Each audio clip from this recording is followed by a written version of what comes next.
श्री गोवर्धन नाथ की जय हो। श्री गोकुलनाथ जी विरचित श्री हरिराय जी महाप्रभु जी प्रणीत 252 वैष्णवन की वार्ता। वार्ता क्रमांक 128। अब श्री गोसाई जी के सेवक मधुसूदन दास क्षत्रिय होते, सो पश्चिम में रहते, तिनकी वार्ता को भाव कहता है।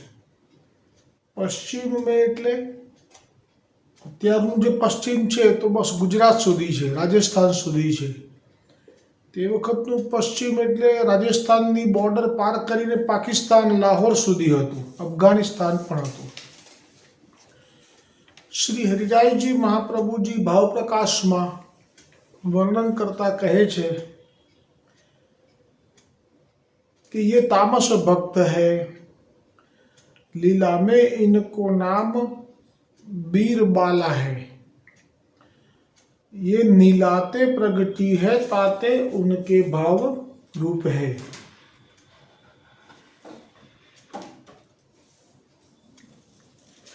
ये पश्चिम में एक क्षत्रिय के घर जन्मे, सो वह क्षत्रिय राज में चाकर हतो, सो घोड़ा खरीदवे को काम करे। सो जब मधुसूदन दास बरस 23 के भये, तब ते वह क्षत्रिय इनको अपने संग राखे, सो घोड़ा की पहचान करावे। सो कछुक दिन में ये घोड़ा को पहचानवे लागे। पाछे वह क्षत्रिय मर्यो, तब मधुसूदन दास राज में चाकर रहे। एक समय यह घोड़ा खरीदवे को आगरा आए, એટલે પાકિસ્તાનથી આગ્રા આવ્યા। એ વખતે કીધું ને પાકિસ્તાન લાહોર, બધું પાકિસ્તાન શબ્દ નહોતો, લાહોર અને એવું બધું, કરાચી લાહોર અને પછી અહીંયા આવે તો આગ્રા, એમ દેશ જુદો નહોતો પડ્યો। ता समय श्री गोसाई जी आगरा में विराजत होते, सो इन श्री गोसाई जी के दर्शन भये।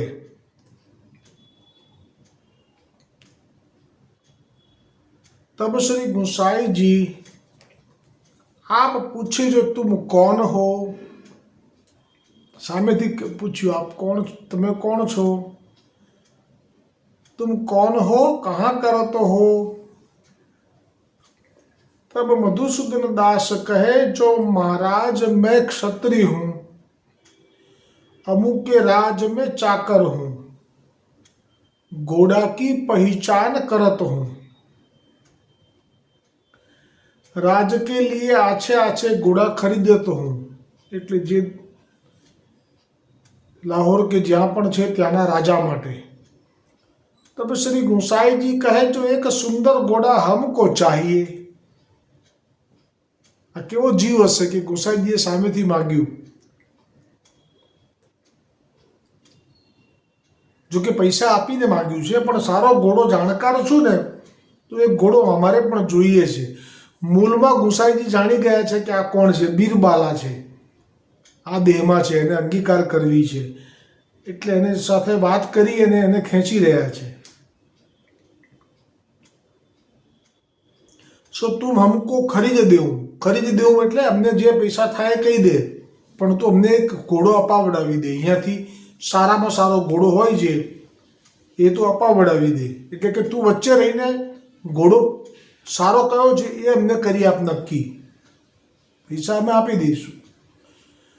तब मधुसूदन दास कहे जो महाराज आपके लायक एक सुंदर घोड़ा राज में है। तो જુઓ આનો ભાવ થયો, મનોરથ થયો।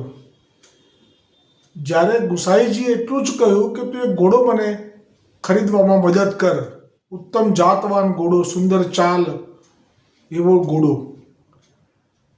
તો તે જ ક્ષણે તેના ગુસાઈજીની દર્શન કરવાની સાથે અને ગુસાઈજીના વચન કર્ણમાં જવાની સાથે એના હૃદયમાં ભાવ થઈ ગયો કે આવો જે ઘોડો ત્યાં રાજમાં છે, રાજમાં એટલે લાહોર કે પાકિસ્તાન જે કહેવાય ને, ત્યાં રાજાના જે ઘોડાઓ છે રાખે છે, એમાં એક ઘોડો આવો છે કે જે આપને લાયક છે.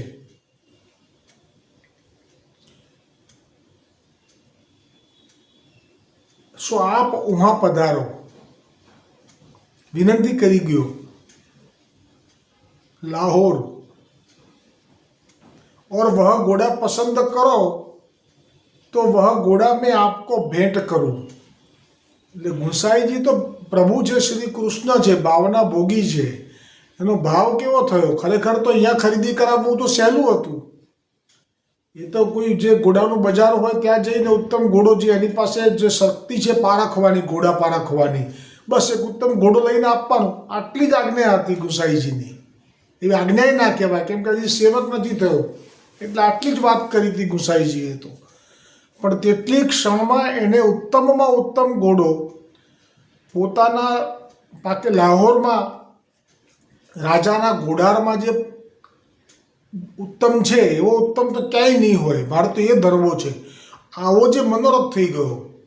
તો ગુસાઈજી તો પૂર્ણ પુરુષોત્તમ છે, તો ક્યાં ઘોડો કયો સારો એ બધી ખબર છે આપને, પણ એનો ભાવ જે છે એ હવે આપને ગમ્યો. એટલે હવે આપ જુઓ શું આજ્ઞા કરે છે.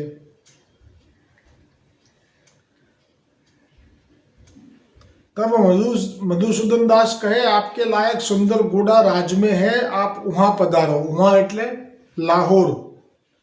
अब ही तो हमारो वहां आवनो बने नाही. तब श्री गुसाई जी कहे जो अब ही तो हमारो आवनो वहां आवनो. એમણે એમ કીધું કે વહાં પધારો. એટલે ગુસાઈજીએ પણ એવું કીધું કે अब ही तो हमारो वहां आवनो बने नाही.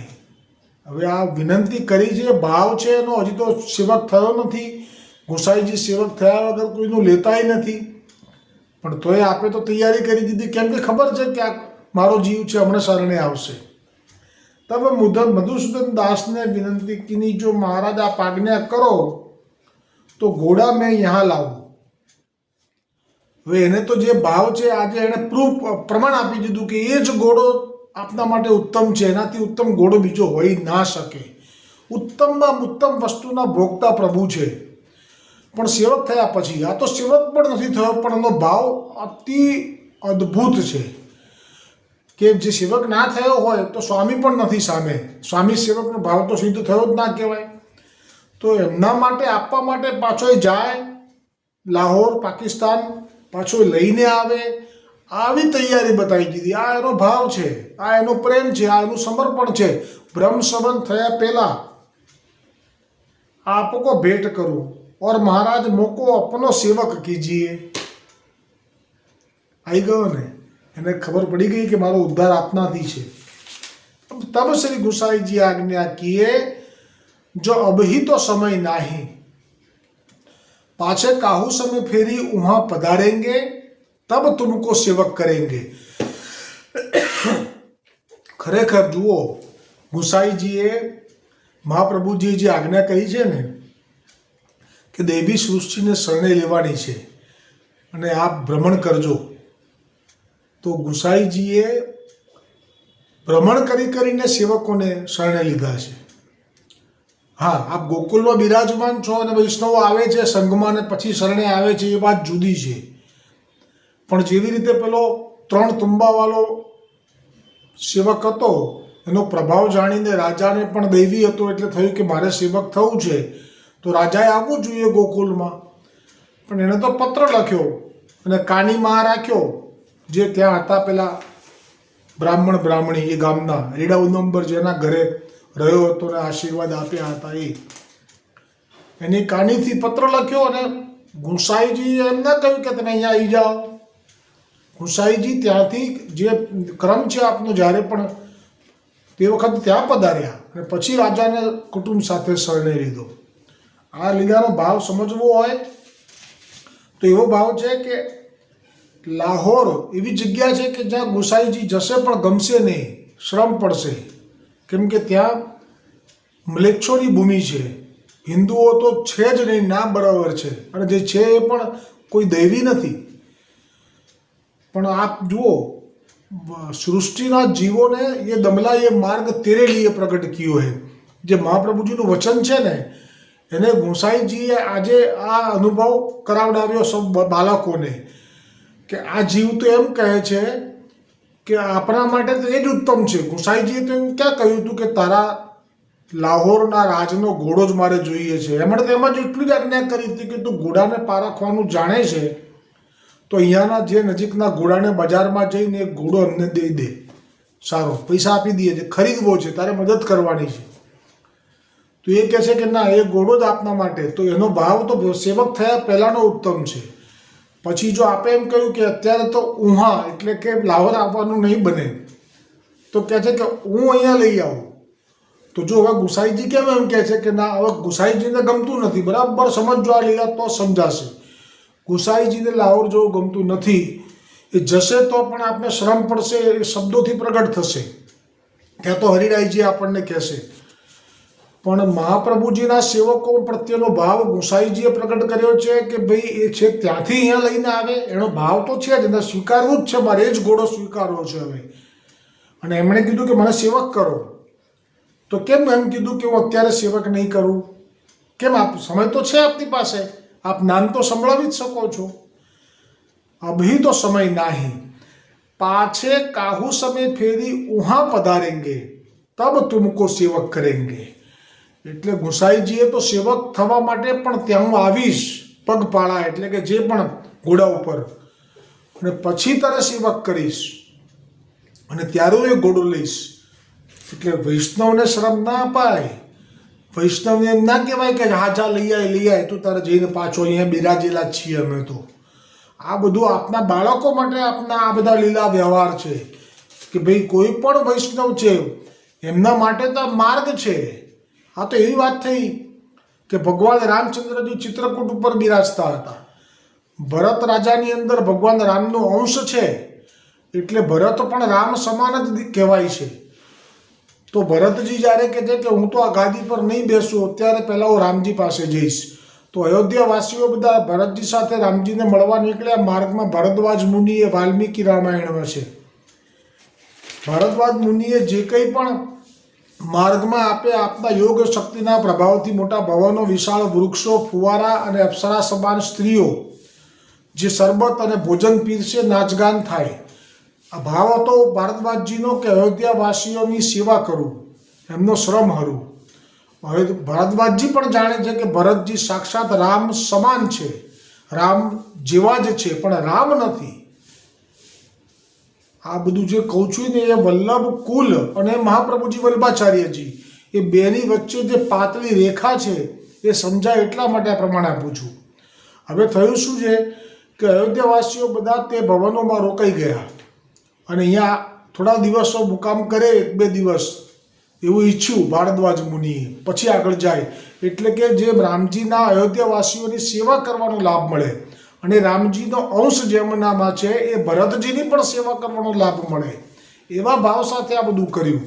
પણ પરિસ્થિતિ એવી થઈ ગઈ કે આ લોકોએ જે રામજી માટે તાપ હતો અને જે રામજીના દર્શન કરવા જઈ રહ્યા હતા અને જે નેત્રોમાં અશ્રુ હતા એ બધું બંધ થઈ ગયું.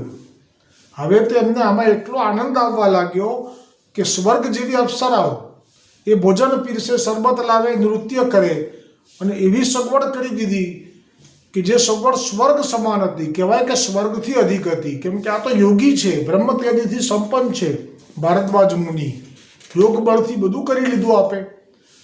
તો જો અહીંયા ભરતજીની ફરજ બની કે આ પ્રસંગ કંઈ આવો નથી કે અહીંયા બધા આનંદ કરીએ અમે, અને ત્યાં જે રામજી માટેનો તાપ હતો, જે રડતા હતા એ બધા હવે હસવા લાગ્યા, અને અહીંયાથી કોઈને જવું નથી.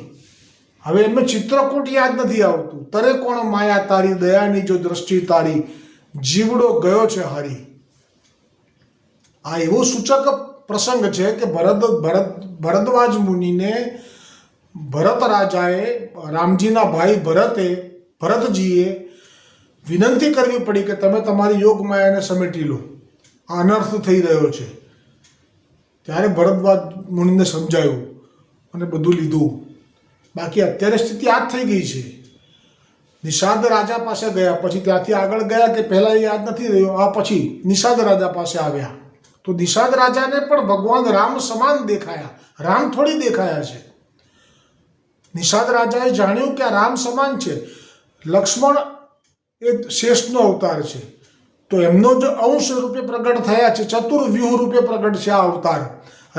રામનો અંશ ભરતજી, લક્ષ્મણ શેષનો લક્ષ્મણજીનો અંશ શત્રુઘ્ન. જેવો લક્ષ્મણજીનો સ્વભાવ તુમાખીવાળો, આમ ઘડીકમાં ડિસિઝન લઈ લે અને ક્રોધિત થઈ જાય, એવો જ સ્વભાવ શત્રુઘ્નજીનો. જેવા રામ એવા જ ભરતજી, કેમ કે એમનો અંશ છે. પણ અંશ છે તો અંશ જ રહેવા દો. તમે એમને રામ કરી દીધા. નિષાદે કીધું કે રામ સમાન છે, પણ રામ નથી. રામ સમાન માનવા એ ખરેખર માનવા જોઈએ. વલ્લભના બાળકોને વલ્લભ સમાન માનવા, એટલે કે વલ્લભનો અંશ છે તેમાં, એટલે નમસ્કાર છે. જેટલા પણ પ્રસંગો 84-252 છે એ જ્યારે નીકળે છે દર્શન કરવા 9-7 લાલન શ્રીઓના, તો એમ જ કહે છે કે આપણે વલ્લભના કુલના બાળકોના દર્શન કરતા આવીએ, આપણે જે શ્રીના દર્શન કરતા આવીએ, આપણે રાજના દર્શન કરતા આવીએ. આ 3 શબ્દોથી ચોથો શબ્દ ક્યાંય પણ મળે મને કે આપણે વલ્લભના દર્શન કરતા આવીએ, તો હું કાલથી આ સત્સંગ બંધ કરી દઈશ. આ શું સ્થિતિ થઈ ગઈ છે અત્યારે? વલ્લભ જ કહીને સંબોધવાના. આવું ક્યારેય પણ નથી 84-252. અને એટલે મૂળ વલ્લભની કૃપાથી જીવ હવે વંચિત થઈ ગયો છે. તમે ભરતજીને જ રામ માની લો છો, તો ચિત્રકૂટ જવાની જરૂર જ ક્યાં છે? અહીંયા જ છે ભગવાન રામ. તો એમની જ સાથે રહો અને એમનું જ ભજન કરો ભરતજીનું. પછી રામજી પાસે જવાની જરૂર જ ક્યાં? એટલા માટે આ જે પ્રસંગ છે એમાં તો આપણે આજ્ઞા કરી કે ના, સામેથી કહ્યું કે ના અમે તો ત્યાં આવીશું ને લઈશું. એમને એમ ના કહેવાય કે જા લઈ આવે ઘોડો.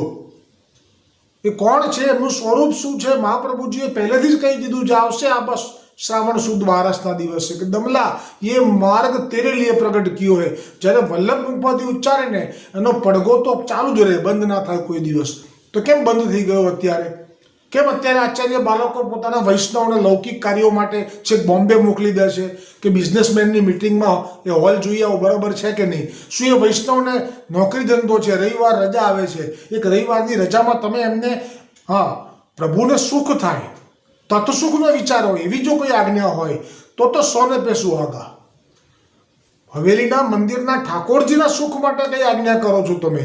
ક્યાં તો તમારા માથે બિરાજતા તમારા ઠાકોરજીની માટેની આજ્ઞા માટે તમે એને આજ્ઞા કરો છો, વિનંતી કંઈક સુખ માટે, તો 100 पे સુહાગા. પણ તમે બધા બિઝનેસમેનોની મિટિંગ કરવાની છે, એનો જે હોલ છે એ બરાબર સુશોભિત થયો છે કે નહીં, અથવા તો બરાબર વેલ પ્લાન થયો છે કે નહીં, એના માટે તમે તે વૈષ્ણવને દોડાવો છો. તો કેવી રીતે? આ તો ના પાડે છે ગુસાઈજી તો કે હું એવી રીતે તમને ઘોડો લઈને અહીં આવવાનું ના કહી શકું. હું ત્યાં આવીશ અને હું સેવક પણ ત્યારે કરીશ. કદાચ મારું મન પાછું પડી જાય, કારણ કે લાહોર જવું નથી ગમતું ગુસાઈજીને, કહેશે આપશ્રી, પણ છતાંય જવું પડશે. કેમ? તેનો ભાવ છે કે મારે પેલો ઘોડો આપવો છે. તો હવે પ્રભુ અહીંના ઘોડાની જીત છોડી દેશે. હવે એ જ ઘોડો લઈશ અને બ્રહ્મ સંબંધ અત્યારે નહીં આપું. જો આપી દઈશ ને તો પછી હું કદાચ ના પણ આવું, કારણ કે સેવક થઈ ગયા પછી, અંગીકાર થઈ ગયા પછી આપનું કર્તવ્ય પૂરું થઈ ગયું. હવે ના જાય તો ચાલે, આપને શું ઘોડાની ખોટ છે? પણ ના, એનો ભાવ છે એટલે હું ત્યાં આવીને સેવક કરીશ. આ જેનું ગુસાઈજીનું જે વચન છે એ બાળકો માટે છે. समझे तो सारू जे. पाछे काहू समय फेरी वहां पधारेंगे, तब तुमको सेवक करेंगे, तब हु घोड़ा देखेंगे. तब मधुसूदन दास कहे जो महाराज आप कदाचित न पधारे तो मैं कहाँ करूं? ताप जुओ मेरो जन्म व्यर्थ जाए. तब श्री गुसाई जी आप कहे जो हमारे वचन है हम तो को निश्चय शरण लेंगे. पाछे मधुसूदन दास श्री गुसाई जी को दंडवत करी घोड़ा खरीदने को गए. એટલે એને પોતાના ઘોડા માટે જે ગયો હતો લાહોરવાળા રાજાના, એ ખરીદવા હવે ગયો. કેવો ડેલિકેટ છે આ નિર્ણય ગુસાઈજીનો. બહુ સમજાય તો વંદન છે. આ ભૈયા બ્રહ્મ સંબંધ આપી શકતા હતા, શા માટે આપને એટલે દૂર સુધી જવું પડે? પણ પેલાએ કીધું કે ના, એનો ઘોડો નહીં, આપને તો એ જ ઘોડો. અને એ ભાવ છે, એ એ ઘોડાનું મહત્વ નથી. એના હૃદયમાં જે છે કે ઉત્તમમાં ઉત્તમ વસ્તુ, તો પછી આપણે જવું પડશે લાહોર. નથી ગમતું જવું, નથી ગમતું તોય જવું પડશે, કેમ કે એનો ભાવ છે. તો હવે વાર્તા પ્રસંગ એક જે છે શ્રી ગોકુલનાથજી દર્શન કરાવશે, એક જ છે, એ આવતીકાલે આવશે. શ્રી ગોવર્ધનનાથ કી જય હો. દ્રઢ ઇન ચરણ તેરો ભરોસો, દ્રઢ ઇન ચરણ કેરો, શ્રી વલ્લભ ચંદ્ર છટા બીના, સબ જગમાં જો અંધેરો ભરોસો, દ્રઢ ઇન ચરણ કેરો, સાધન और नहीं कली में, जासो होय निवेरो, सुर कहाँ कहे द्विविदयाधरो, बिना मोल को चेरो भरोसो, दृढ़ इन चरण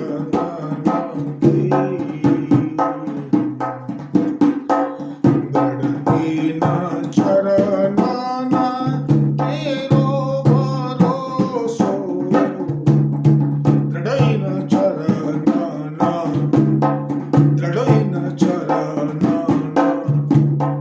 दृढ़ इन चरण के। श्री गोवर्धननाथ की जय, श्री वल्लभाधीश की जय, श्री गुसाई जी परम दयाल की जय, श्याम सुंदर श्री यमुने महारानी जी की जय, वल्लभ कुल परिवार की जय, अपने अपने गुरुदेव की जय, गोपाल लाल प्यारे की जय. આગલા આવતીકાલના ઠકરાણી તીજના ઉત્સવની અગ્રિમ વધાઈ છે સૌ વૈષ્ણવોને. જય શ્રી કૃષ્ણ. ભગવદ સ્મરણ.